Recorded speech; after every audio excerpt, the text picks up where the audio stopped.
Karimnagar municipal పాలకవర్గానికి సంబంధించి ఈ రోజుతో గడువు ముగియడంతో కూడా ఇది సన్మాన కార్యక్రమానికి మేయర్ బీజేపీ కండువా వేసుకొని రావడంతో బీఆర్ఎస్ కార్పొరేటర్లంతా కూడా దీనికి సంబంధించి వాళ్ళంతా బైకాట్ చేసిన పరిస్థితి నెలకొంది. అయితే ప్రస్తుతం మనతో పాటు మేయర్ సునీల్ రావు ఉన్నారు, వారితో మాట్లాడదు. సార్ చెప్పండి, అంటే మీ పాలకవర్గానికి సంబంధించి ఈ రోజుతో గడువు ముగిని ఉండడంతో బీఆర్ఎస్ కార్పొరేటర్లంతా మీరు బీజేపీ కండువా కప్పుకొని సన్మానానికి రావడం పట్ల వాళ్ళంతా ఒక ఆక్షేపణ వ్యక్తం చేసి వాళ్ళ బైకాట్ చేసిన పరిస్థితి. ఎందుకని ఈ పరిస్థితులు? దీని ఇక్కడ బీజేపీ గుర్తులేదు, వాళ్ళకు కాషాయం చూస్తే వాళ్ళకు మనసున పడతలేదు అంతే. ఎక్కడ కూడా బీజేపీ కండువా లేదు. ఇది ఒక మతానికి సంబంధించింది కాదు, ఒక మన నమ్మకానికి సంబంధించినటువంటి కండువా. ఎందుకో వాళ్ళు గత 4-5 రోజుల నుంచి కాషాయం కండువా చూస్తే వాళ్ళకి నిద్ర పట్టని పరిస్థితి వచ్చింది. ఎక్కడ కూడా అట్లా లేదు.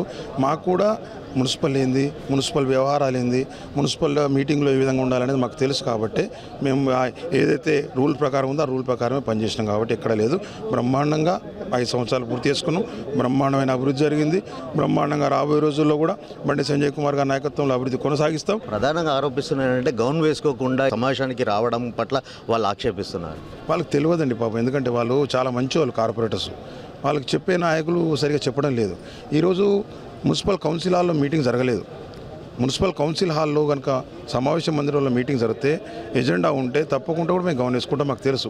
మేము ఫస్ట్ ఫ్లోర్లో కమిషనర్ గారు మున్సిపల్ జనరల్గా ఫస్ట్ ఫ్లోర్లో ఉన్న ఉద్యోగులతో జరిపే సమావేశం మీటింగ్లో వీడికోల్ సమావేశం పెట్టిండ్రు. దానికి ఎలాంటి ఎజెండా లేదు, వీడికోల్ సమావేశం కాబట్టి దానికి గౌన్ అవసరం లేదు. వాళ్ళకి తెలియక పాపం వాళ్ళ నాయకులకు తెలియక వాళ్ళు తప్పుడు సమాచారం ఇస్తే వీళ్ళు భ్రమపడ్డతే వాళ్ళ తప్పేం లేదు. అంటే ఈరోజు కొంతమంది బీఆర్ఎస్ కార్పొరేటర్లు ఒక మీడియా సమావేశంలో మీ అక్రమాలన్నీ కూడా బయట పెడతాం, ఆధారాలతో సహా నిరూపిస్తామంటూ కూడా ఆరోపిస్తున్నారు. వాళ్ళకేం చెప్తారు? మీరు ఎందుకు ఎవరు ఆపుతుండ్రు? నేను ఆపుతున్నాను ఏమన్నా?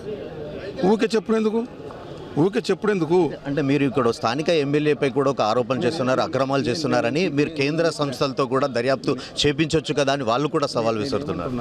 ఎవరు అక్రమాలు చేసినా ఆగేయండి, ఎవరు అక్రమాలు చేసినా ఆగవు.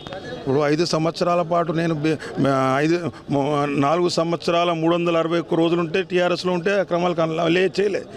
4 రోజులు బీజేపీ పార్టీలో చేరితే అక్రమాలు చేసిన. ఇది వాళ్ళ మాట్లాడే విధానానికి, వాళ్ళ నాయకుడు చెప్పిన విధానానికి వాళ్ళు తెలియక కొంతమంది మాట్లాడుతున్నారు. కార్పొరేట్ చాలా మంచోళ్ళు. కార్పొరేటర్స్ అందరూ నాతో కుటుంబ సభ్యులా కలిసి ఉన్నారు. నేను కూడా వారితో కుటుంబ సభ్యులా కలిసినాం.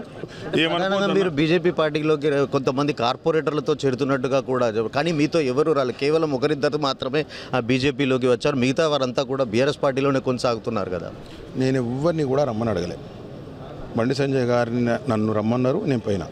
నాతో పాటు నా మీద నమ్మకం ఉన్న కార్పొరేటర్స్, ఎలాంటి ఇబ్బంది లేని వాళ్ళు ఇద్దరు వచ్చిండ్రు. అది వాళ్ళ వ్యక్తిగతంగా వచ్చింది, నేను ఎవరిని అడగలేదు. ఎందుకంటే ఎవరి రాజకీయ జీవితానికి వాళ్ళే బాధ్యులు.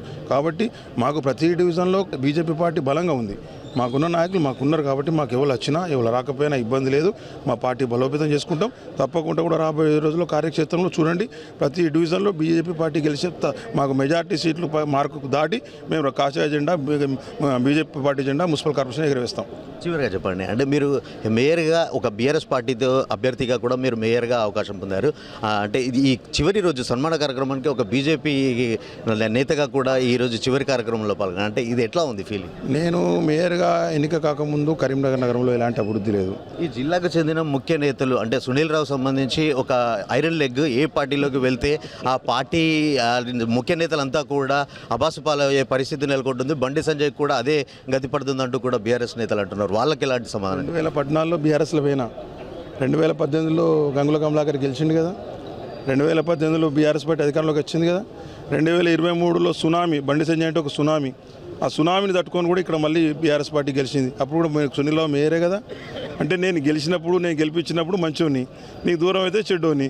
ఇదంతా కూడా ఏంటంటే, ఇప్పుడు నాకు అధికారం మీద ఆశ ఉంటే, అధికారం మీద ఉంటే కాంగ్రెస్లోకి పోతుంటే, నేను కాంగ్రెస్లో నాకు చాలామంది దగ్గర వాళ్ళు నన్ను వస్తా అంటే కళ్ళకత్తుకొని తీసుకుంటారు. నేను పోలేదు, అధికారం మీద ఆశ ఉంటే. బీజేపీ ఇక్కడ ప్రతిపక్షంలో ఉంది, ప్రతిపక్షంపై పోయినా ఎందుకోసమైనా ప్రజలు ఎటువైపు ఉంటే అటు వాళ్ళని రాజకీయ నాయకుడు. కాబట్టి వాళ్ళు చేసే ఆరోపణలు కావచ్చు, అవన్నీ కూడా చాలా తప్పు. అవన్నీ ఎవరు ఐరన్ లెగ్గులు, ఎవరు మంచి లెగ్గులు, అవన్నీ ప్రజలు నిర్ణయిస్తారు. ఏవేళ ఏమి చేసిండ్రు, ఏమో అనేది అధికారం ఉన్నప్పుడు ఏ విధంగా మనం ప్రవర్తించడము, అధికారం పోయినాక ఏ విధంగా మాట్లాడుతున్నాం అని ప్రజలందరూ గమనిస్తారు. తప్పకుండా రాబోయేలో దానికి రిజల్ట్ వస్తుంది. Thank you sir. మొత్తంగా రాబోయే రోజుల్లో కరీంనగర్ కార్పొరేషన్లో అంటే బీజేపీ ప్రభుత్వము కేంద్ర నిధుల వల్లే ఖచ్చితంగా అభివృద్ధి చెందింది. రాబోయే రోజుల్లో కరీంనగర్ కార్పొరేషన్పై బీజేపీ జెండా ఎగరవేస్తామంటూ కూడా సునీల్ రావు ధీమా వ్యక్తం చేస్తున్నారు. కెమెరా పర్సన్ శేఖర్తో శ్రీకాంత్, మైత్రి ఛానల్, కరీంనగర్.